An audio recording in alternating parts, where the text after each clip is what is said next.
So this video is for Nyoro and people like Nyoro who go and do their part to make sure that when somebody's in need, they appeal to the public to give them money. For the longest time, for my radio career, that is something I was actually known for.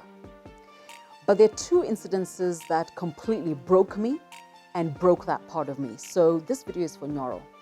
Nyoro, a couple of years ago, when Nyambane was still my co-host on The Big Breakfast, a story was done by KTN about a little boy called Gideon, and he was born with a congenital, malformation where his rectus and his anus hasn't actually formed.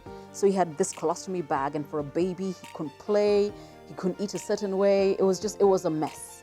So anyway, obviously we see this story, and Nyambane and I get in touch with KTN and ask, can we find this woman, and what can we do about this kid? And sure enough, the public responded, and we tracked everybody down, sorted out surgery. But because we're very clear about governance and ethics, we were clear that as Radio Africa and as KISS 100, we would not be signatories to the account where the money went. Oh, this was way before M-Pesa. And we were clear that the family couldn't be either. So we left it to where we originated the bank account, which was actually in the bank in our building on the ground floor, Stanbic, to hold the funds and then only pay what was needed, all right? So anyway, doctors at Kenyatta had already given a report, what needs to be done.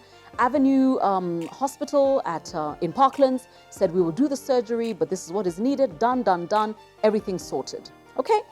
So obviously certain things had to be paid for. So like Avenue was very clear that, we will not pay them, we will not charge them for them to be here, medication, but certain things had to be paid for. Theater, the doctor, anesthetist, you all know how it works, okay? So baby Gideon has his surgery, and I remember Nyambane and I went to see him like 3 days after surgery, and he was bouncing on the same bum that had surgery. We were like, hiya. And the way people tell you children recover so fast? I had never believed it until I saw baby Gideon. But now the monster emerged. I got a call, and my CEO got a call from the registrar of the High Court at the time, a gentleman called Dola Indidis. I've never forgotten him. And he wanted to know why this woman had come to see him, that Radio Africa had stolen her money. So we were like, okay, wait, not a problem. We got all the paperwork from Stanbic, and we gave it to him, and we showed him how everything had been paid. And he had a conversation with the bank, he had a conversation with the hospital, everything was in order. So obviously he asked this woman, what's your problem? To which she said, nani alisema nataka watu walipwe? Yo pesa ni yangu. Obviously what had happened is, her relatives, friends, people she knew had told her, iyo pesa imeingia ni nyingi.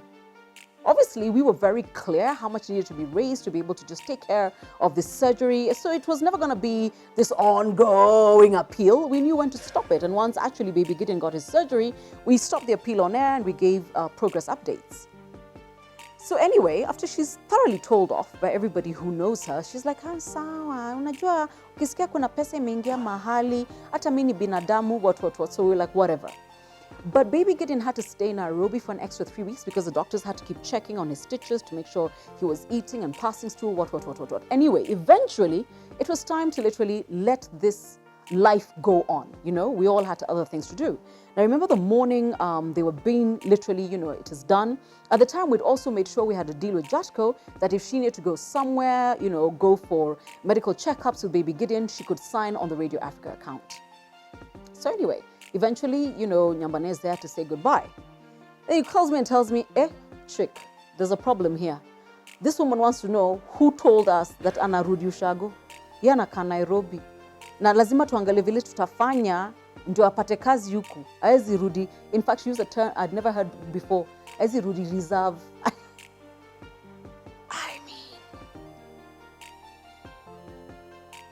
I have never emotionally or mentally recovered from that.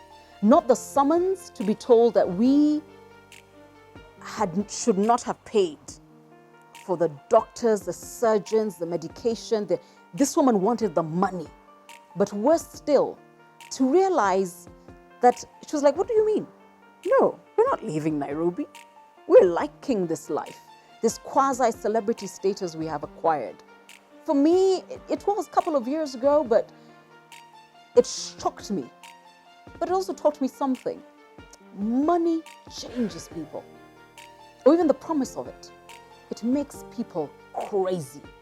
So Nyoro, that is story number one. And that's what I'm saying, get systems in place so that you never have to be in a place where your spirit is broken so radically that you will never help another person.